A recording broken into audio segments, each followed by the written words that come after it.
그래서 아마 주일을 끼고 연휴를 하다 보면 이제 주일이 이 연휴를 즐기는 데 있어서 조금 불편하게 여겨질 수 있는 날이 되기도 합니다. 그런데 언제부턴가, 물론 제가 20살부터 예수를 영접했으니까 그때부터였겠지요. 한 번도 이제 주일이 중간에 들어가서 연휴를 망치는 이런 마음으로 주일을 지내지 않은 것에 대하여 내 개인 신앙입니다만, 내 개인적인 신앙입니다만 참 감사한 마음으로 주일 예배를 드릴 수 있다는 것이 제게는 참 행복한 것 같다, 이렇게 생각합니다. 연휴를 즐기는 것도 중요하고 의미 있지만 저와 여러분들에게 이렇게 예배의 의미를, 연휴의 의미를 바르게 해석할 수 있는 예배를 중심에 두고 살아갈 수 있는 은혜가 일어났다라는 것을 감사하는 귀한 주일이 되시면 좋겠다, 이렇게 생각합니다. 오늘 우리가 함께 히브리서 말씀을 이제 3장 12절에서 14절까지 말씀을 읽었는데요. 히브리서 말씀이 좀 어렵습니다. 내용 자체가 좀 어렵습니다. 오늘 우리가 읽었던 이제 3장 12절과 14절도 딱 12절에서 14절만 떼어서 말씀을 이해하기는 어렵고 3장의 말씀, 그리고 또 이어지는 4장의 말씀들을 계속해서 관계 속에서 말씀을 이해해야 된다, 이렇게 여러분 히브리서 말씀, 특히 서신서의 말씀들은 보통 그렇습니다만 오늘 말씀도 그렇게 관계 속에서 오늘 본문, 설교를 위한 본문의 말씀을 함께 이해해 나가야 되겠다, 이렇게 말씀을 드립니다. 오늘 말씀의 제목은 함께 우리가 예수께서 주시는 구원을 함께 누렸으면 좋겠다, 이런 주제의 제목입니다. 주제를 가지고 있는 그런 제목의 말씀입니다. 보통 우리가 구원을 얻는다, 또 구원을 받았다, 이런 표현을 쓰지요. 그러다 보니까 우리가 구원이라는 것을 말할 때에 내 자신이 그런 자격을 가지고 있는가, 구원의 자격을 가지고 있는가, 그런 부분, 자격 여부에 좀 더 관심을 두는 것 아닌가, 이런 생각을 하게 됩니다. 그래서 당신이 구원받았습니까? 라고 물어보면 자격 여부 때문에 뭐 이런 고민을 해서 이런 구원받았습니까? 라는 이 질문이 어느 순간 이단들에 의해서 질문되어졌을 때에 믿는 사람들을 상당히 당혹하게 했던 그런 시간들도 우리가 기억하게 됩니다. 구원받는다는 것은 그래서 우리가 죽은 이후에 천국 가는 것이니까 내가 죽으면 지금 천국 갈 수 있는가라는 단편적인 구원의 결과로만 이해할 때에 이런 이제 고민이 생기게 되는 것입니다. 그래서 구원의 자격을 획득하는 것, 이것은 바로 구원받은 백성으로서 천국에 들어갈 수 있는 것, 이렇게 생각을 하게 되니까 뭐가 생략이 되냐면 지금인 오늘이라는 삶, 이 오늘이라는 삶이 중요함에도 불구하고 구원을 자격, 이렇게 생각해 버리게 되었고 결과로 생각하게 되어지면 이제 천국에 들어가는 것, 이렇게 되니까 중간에 오늘이라는 삶이 생략될 수 있다라는 이런 염려가 생기게 되는 거죠. 그렇게 되다 보면 어떻게 살든, 어떻게 삶을 살든 관계없이 결과론적으로 구원이 우리에게 다가오게 되어지면 구원에 대한 심각한 오해가 생길 수 있다, 이렇게 말씀을 드리는 거죠. 오늘 우리가 함께 살펴볼 말씀이 과연 어떤 사람이 구원을 받게 되느냐, 어떻게 살아야 구원을 받느냐, 이런 문제가 달려있는 건 아닙니다. 다시 말하면 우리가 구원을 받은 사람이라면 마땅히 구원받은 자에게 나타날 수밖에 없는 오늘이라는 삶, 이 오늘이라는 삶의 태도와 반응들이 있다는 사실과 만약에 그것이 없는 경우 우리는 자신의 구원을 어떻게 이해해야 하는가에 대하여 마치 경고하듯이 말씀하고 있다는 사실이죠.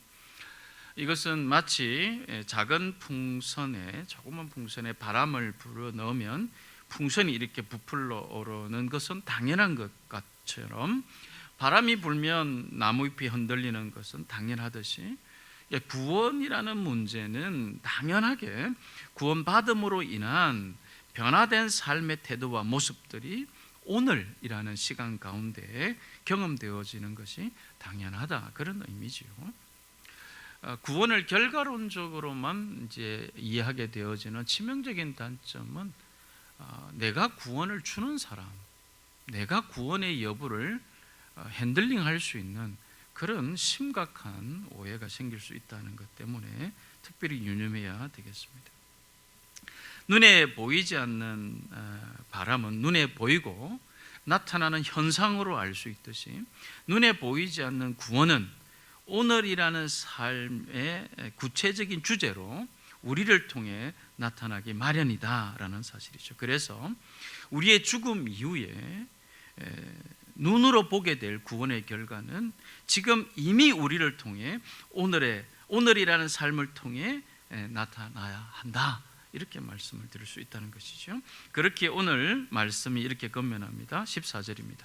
우리가 처음 믿었을 때에 가졌던 확신을 끝까지 가지고 있으면 우리는 그리스도께서 주시는 구원을 함께 누리는 사람이 될 것이다, 이렇게 말하고 있죠.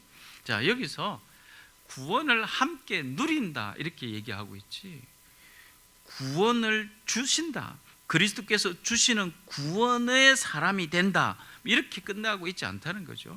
구원을 함께 누린다, 이 부분을 좀 더 우리가 유념해서 들어야 될 내용이라고 저는 생각하고 있습니다. 자, 우리가 처음 믿었을 때에 가졌던 확신을 어떻게 끝까지 가지고 있을 수 있을까? 그 앞에 말씀인 12절과 13절을 보면 우리가 보는 성경에는 여러분 가운데 믿지 않는 악한 마음을 품고서 살아계신 하나님을 떠나는 사람이 아무도 없도록 여러분은 조심하십시오. 서로 건면하여 아무도 죄의 유혹에 빠져 완고하게 되지 않도록 하십시오. 죄의 유혹이 사람을 완고하게 한다. 완고하게 한다.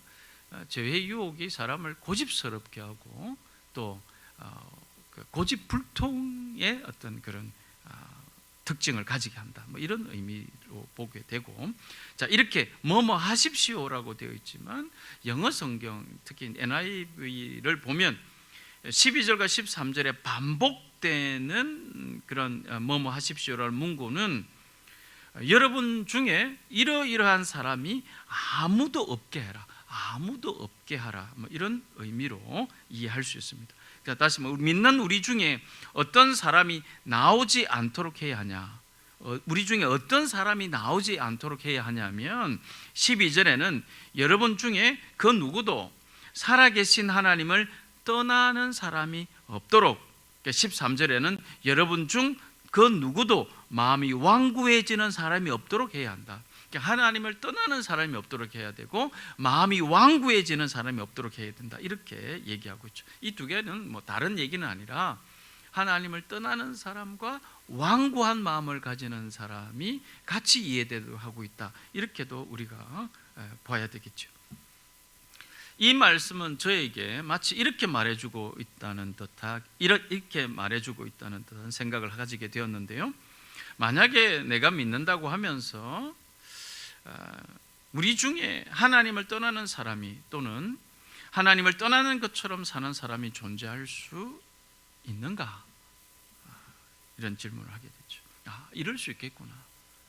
이게 우리 중에라고 얘기하고 있으니까 하나님을 떠난 것처럼 사는 사람이 있을 수 있겠구나, 이런 생각을 다시 한 번 더 경각심을 가지게 되는 거죠.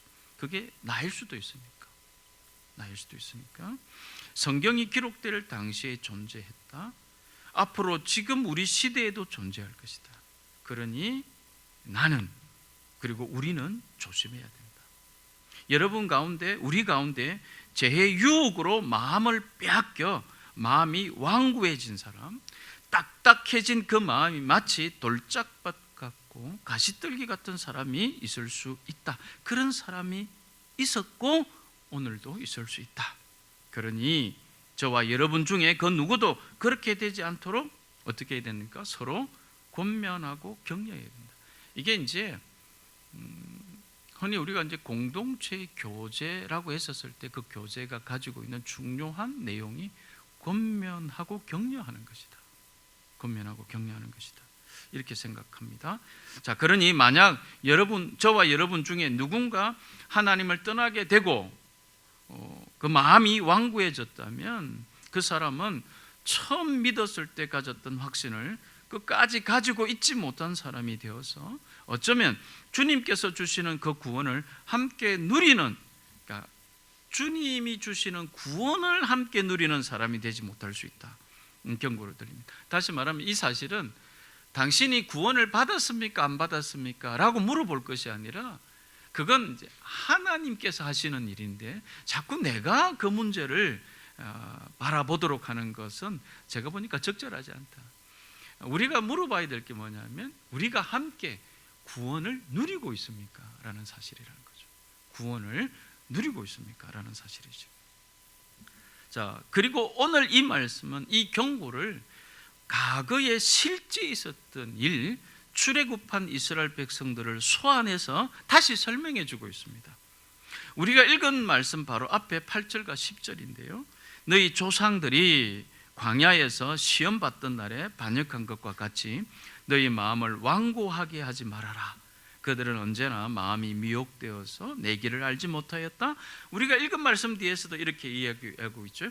하나님의 음성을 듣고서도 하나님께 반역한 사람들이 누구입니까? 하나님께서 40년 동안 진노한 사람들이 누구입니까? 하나님께서 하나님의 안식에 들어가지 못하리라고 누구에게 말씀하셨습니까?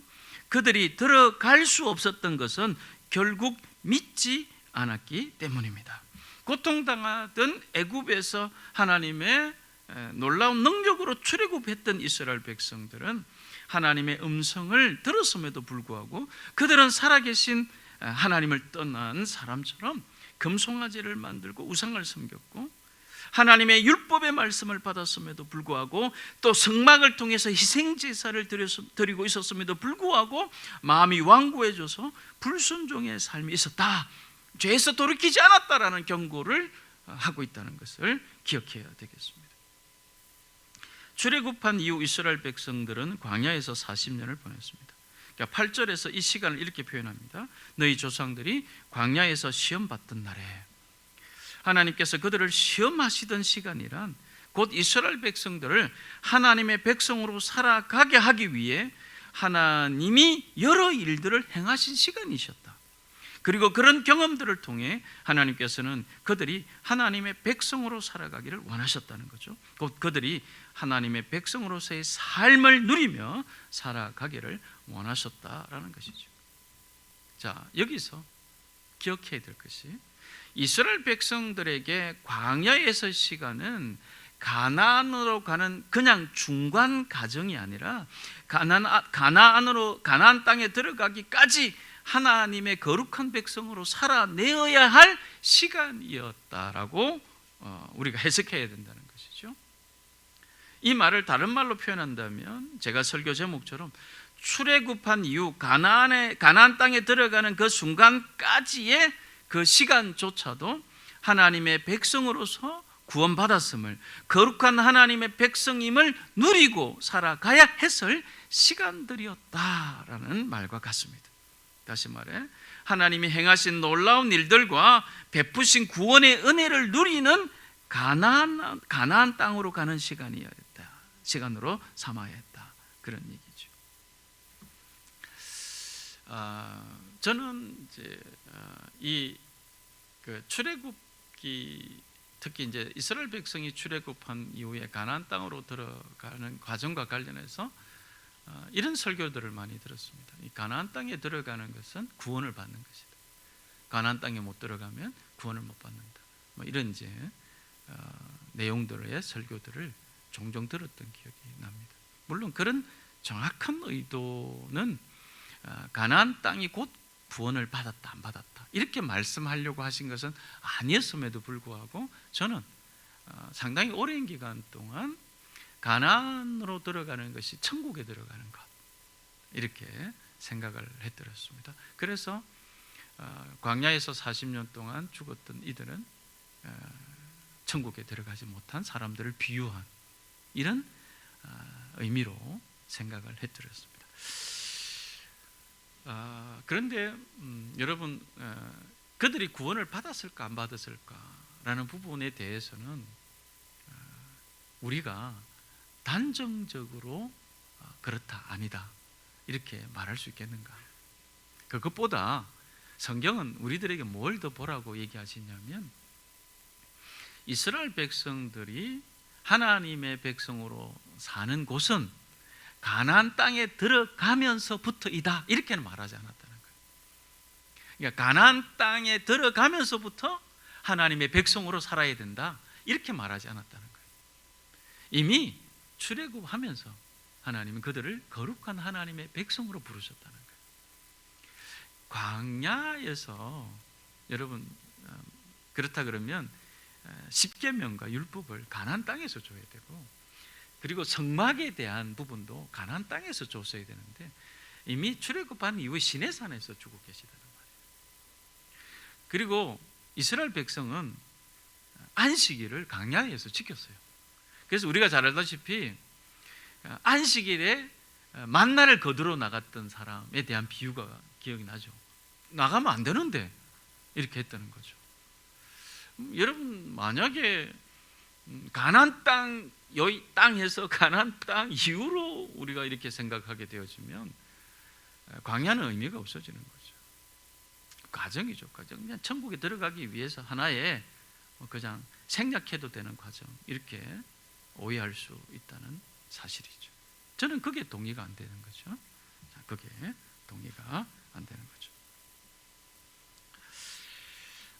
여러분 이스라엘 백성들이 홍해를 건넌 후 마실 물이 없을 때 마실 물을 공급해 주시기를 하나님께 구하기보다는 불평하고 원망했죠.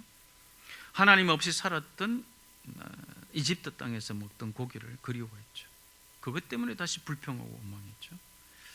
적반하장식으로 뭐 하려고 우리를 끌고 나왔느냐? 우리를 차라리 죽게 했더라면 더 좋았을 뻔했다.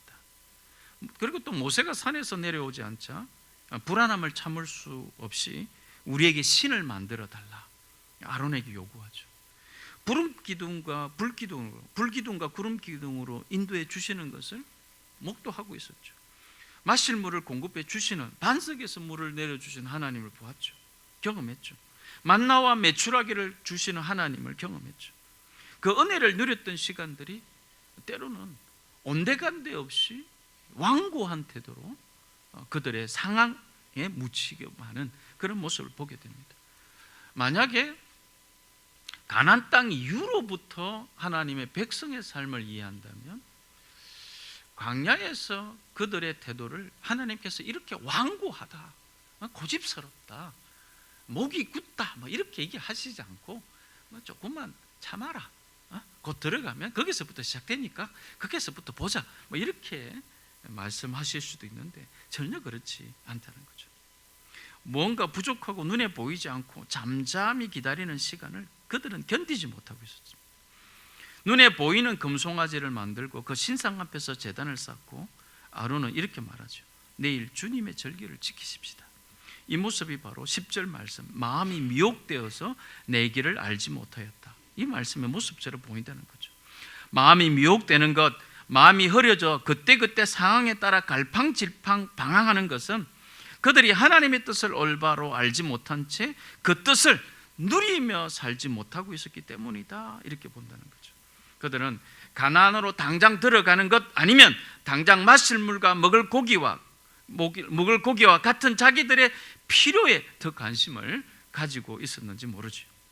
그들은 애굽으로부터 이끌어내신 하나님의 뜻, 왜 자신들이 가나안에 들어가야 하는지, 가나안에 들어가서 해야 할 일이 무엇인지에 대한 관심보다는 그곳에 가면 더 좋을 것이라는 기대, 자신의 형편이 더 좋아질 것이라는 기대가 더 컸을지도 모르겠다는 것이죠. 그래서 그들은 자신들의 상황이 조금이라도 불편하거나 불안하면 어김없이 원망하고 불평하게 된 거죠. 출애굽하게 하신 하나님의 뜻과 계획을 바라보지 못했기 때문에 그들은 가나안으로 가는 동안 하나님의 약속을 누리는 데 실패했다라고 생각합니다. 뭐로 가도 서울만 가면 된다. 꽁 잡는 것이 매다. 이건 이제 여러분 목적을 달성하기 위해서는 어떤 방법과 수단을 다 동원해도 이런 뜻이죠. 이런 뜻입니다. 꽁 잡는 게 매다. 결국은 꽁을 잡는 게 매니 어떤 수단과 방법을 동원해도 어떤 목적만 이루면 된다. 이런 의미로 우리가 이해할 수 있습니다. 여러분, 가나안 땅에만 들어가면 된다.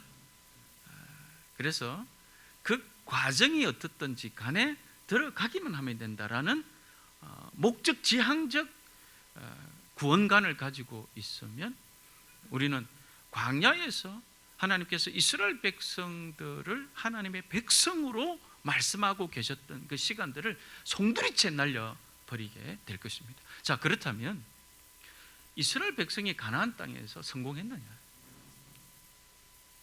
성공했죠. 성전도 세우고 했지만, 그러나 가나안 땅에서 이스라엘 백성이 여전히 하나님을 부인하고 하나님을 떠난 삶을 가나안 땅에서도 있었어요. 여러분, 사사기에 하나님을 알지 못하는 세대도 일어나게 됐고, 721년에 북이스라엘이 망하고 586년에 남유다가 망했어요. 어디에서요? 가나안 땅에서 망했단 말이에요. 광야에서 망한 게 아니라 가나안 땅에서 망했단 말이에요. 우리는 가나안 땅을 광야에서의 삶을 생략해버리고 가나안 이후로 이렇게 신앙생활을 바라보게 되는 것은 우리가 구원을 굉장히 결과지향적이다. 목적지향적. 그래서 뭐로 가도 서울만 가면 되는 수단과 방법을 가리지 않고 이런 신앙생활에 대한 태도를 버리지 않고 있다. 이렇게 경고를 받아야 된다. 이렇게 보는 거죠. 오늘이라는 삶에서 나는 이스라엘 백성을 예를 든다면 가나안 땅을 가보지 않았죠. 여러분, 천국 가봤습니까? 우리 천국 가보지 않았어요. 그런데 어떻게 천국을 소망한다 이렇게 표현할 수 있는 거예요?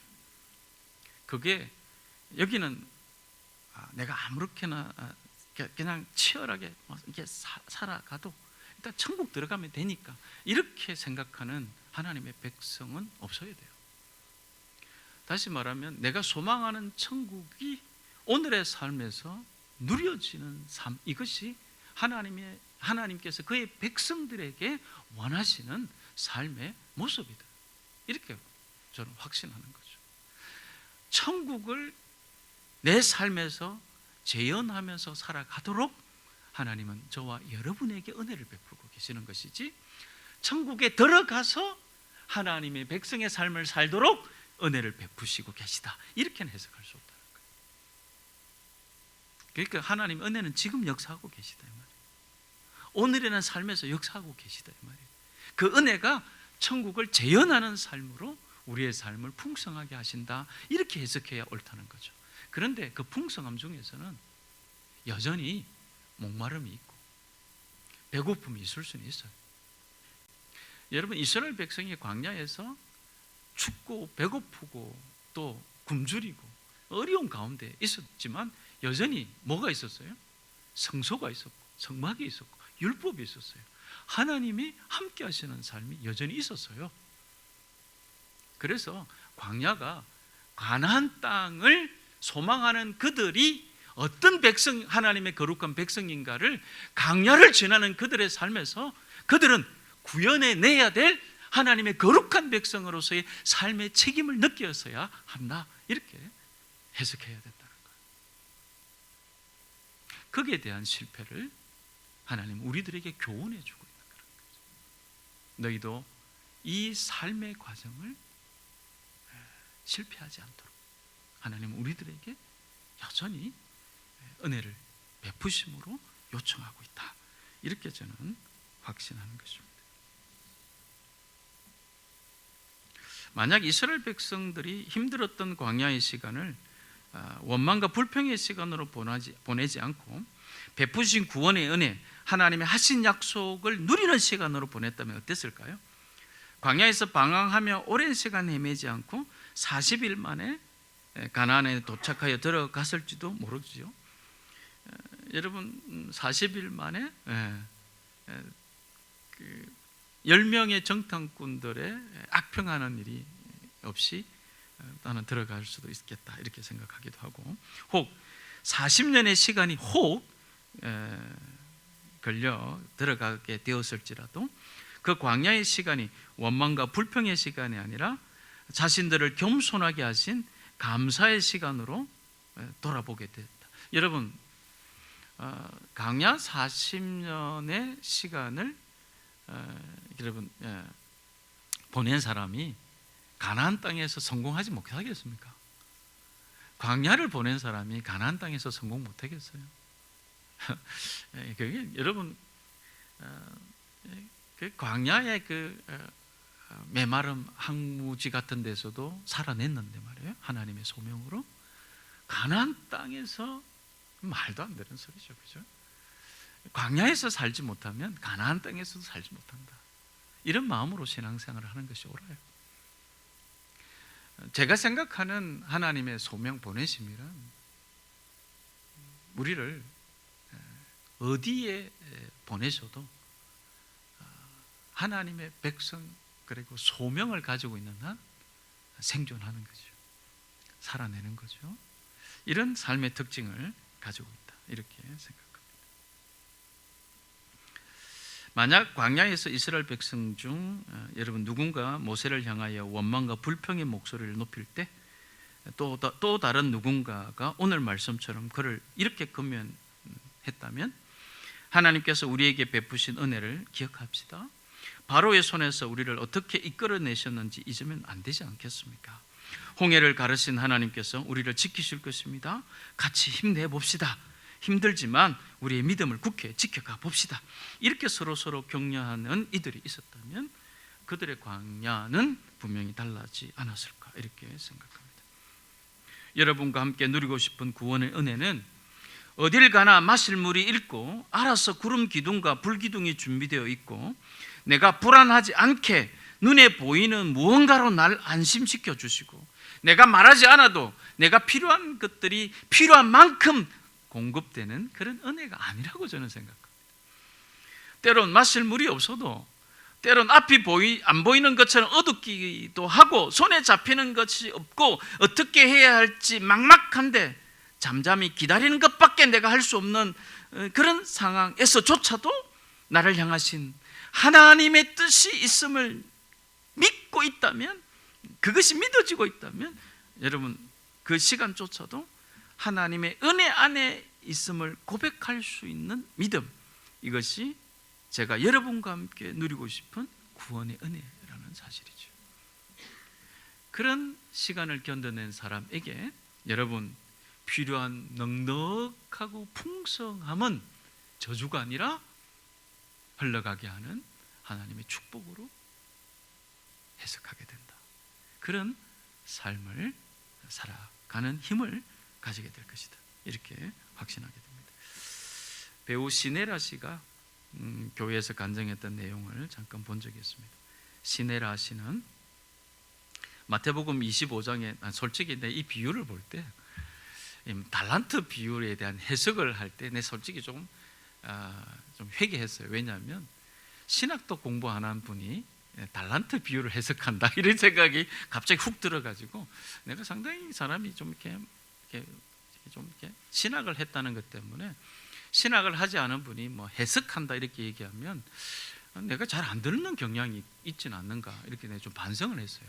솔직하게. 그래서 특별히 시네라 씨가 달란트 비율을 해석한다 이랬을 때 내가 좀 이렇게 회개하는 마음으로 조금 더 경청해서 들었던 그런 기억이 납니다. 자, 그분의 이야기에서 요지는 그랬어요. 지금까지 살면서 하나님이 자기에게 주신 좋은 것, 재능, 물질 이런 것들만 달란트인 줄 알았다는 거예요.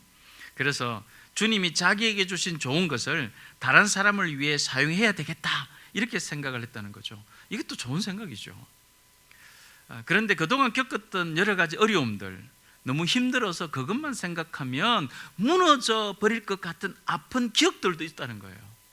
이게 달란트 비유가 자기에게 재능, 좋은 것 이렇게만 생각했는데 어느 순간 자기에게도 기억하기 어렵고 힘든 추억이 있더라는 거예요. 기억이 있더라는 거예요. 그러니까 그건 달란트하고 다른가 이런 생각을 했다는 거예요. 나는 거기에서 내가 생각하지 못했던 큰 주제들을 생각해 보게 되었죠. 하나님이 그런 아픔, 그런 어려움 이것도 달란트를 허락하신 것처럼 동일하게 자기에게 허락하셨다라고 생각하는 순간 그 아픔과 상처조차도 달란트가 아닐까라는 생각을 하는 순간, 그래서 그 달란트는 비록 너무 아프고 힘든 상처가 비록 되었을지라도 그것을 그냥 힘든 상처로 내 삶의 재앙으로 끝내게 된다면, 그것이 여전히 나의 쓴뿌리로 가지고 있게 된다면 그것은 마치 달란트를 묻어두는 것과 같지 않을까 이렇게 생각했다는 거예요. 나에게 안 일어났으면 좋았을 뻔했을 그런 일들조차도 하나님 앞에 내려놓고 상처 입은 그 누군가를 도울 수 있다면 그 상처는 더 이상 아픔이 아니라 이것 역시 나의 달란트라는 것을, 그리고 이 달란트를 묻어두는 사람이 되지 말아야 되겠다, 이런 이런 내용의 간증이었습니다. 자기에게 깨달았다는 거죠. 자기의 달란트는 재능, 좋은 것이라고만 생각했지만 자기에게도 아픈 게 있다는 거예요. 남들 앞에 공개하기조차 어려운 그런 아픔이 있었다는 거예요. 그건 그러면 자기에게 무슨 의미일까라고 생각해 보니, 이것도 하나님이 내게 허락하신 거라면 이것을 아픈 상태 그대로 묻어둬서 다른 사람들을 향해 부정적인 형태로 계속 나아간다면, 그래서 그것이 쓴뿌리가 되어서 나를 괴롭히고 있다면 그것은 마치 달란트를 묻어두는 것하고 똑같은 것일 수 있겠다, 이렇게 간증하는 내용이었습니다. 저는 이 고백이 바로 하나님의 백성이 누리는 구원의 은혜가 아닐까 이런 생각이 들었습니다. 하나님을 알지 못하는 사람에게는 그저 상처나 트라우마로 남아있을 그 일들조차, 여러분 지금 하나님이 저와 여러분을 만지고 계시지 않습니까? 지금 저와 하나님께서 우리에게 임재하고 계시지 않습니까? 그래서 우리가 이 예배라는 정한 시간 안에 하나님이 오시옵소서라고 강제하는 것이 아니라 하나님께서 예배에 정한 시간을 귀히 보시고 그 안에 임재하시는 그 약속을 여전히 믿고 있는 저와 여러분들을 통하여 우리들에게 주어진 그 모든 것이 재능이나 좋은 것뿐만 아니라 상처나 트라우마조차도 하나님의 계획 안에서 달란트로, 은사로 사용되기 원하는 마음, 그 마음은 하나님의 뜻하심을 신뢰하고 믿을 때에 일어나는 일이다, 이렇게 저는 확신하게 되었습니다. 그렇게 저의 삶을 다시 보게 되었다라는 사실이죠. 사랑하는 교우 여러분, 이번 주 미라클 모닝 시간에도 아침에 여러분 얼굴을 못 봐서 상당히 아쉬웠습니다. 이해는 합니다. 이해는 합니다. 제 얼굴은 봤죠? 제 얼굴을 봤습니다. 어쨌든 5월 주제는 여러분 뭡니까? 이 주부에 보시면 5월 주제가 기쁨입니다. 기쁨으로 삶을 디자인한다. 이 5월의 주제입니다. 우리가 구원을 누리며 산다는 것은 자세히 보면 그 안에 슬픔도 있고 낙심도 있고 절망도 있을 수 있지만, 여러분 한 발자국 뒤로 물러서서 크게 전체를 보면 하나님이 우리에게 베푸신 구원의 기쁨 안에 여전히 있음을 저는 고백될 수 있으리라 확신하게 됩니다. 우리가 가진 좋은 것들뿐만 아니라 아픔까지도 귀하게 사용될 수 있음에 우리는 잠깐 힘들어 할 수는 있지만 다시 회복되고 다시 힘을 내어 하나님께 감사할 수 있는 자들입니다. 그렇기에 세상이 알 수 없는 기쁨으로 살아갈 수 있다는 거죠. 하나님의 안식을 누리는 것, 구원의 은혜를 누리는 것을 자꾸 내일로 미루지 마십시오. 먼 미래의 사건으로 방치해 두지 마십시오. 구원의 은혜, 그것을 누리는 오늘 바로 하나님의 백성으로 저와 여러분들이 발견될 수 있게 되기를 바라고, 그렇게 고백되어지고 교제하게 될 수 있게 되기를 바랍니다. 혹 그게 자신에게 없어 보이면 살아계신 하나님께서 그런 은혜를 지금 여러분들에게 주시리라 확신하게 됩니다. 삶의 모든 순간이 하나님이 뜻하심 아래 있기에 믿음으로 사는 지금의 삶이 모든 순간이 하나님의 은혜임을 함께 고백할 수 있는 저와 여러분이 되시기를 축원합니다. 기도하겠습니다.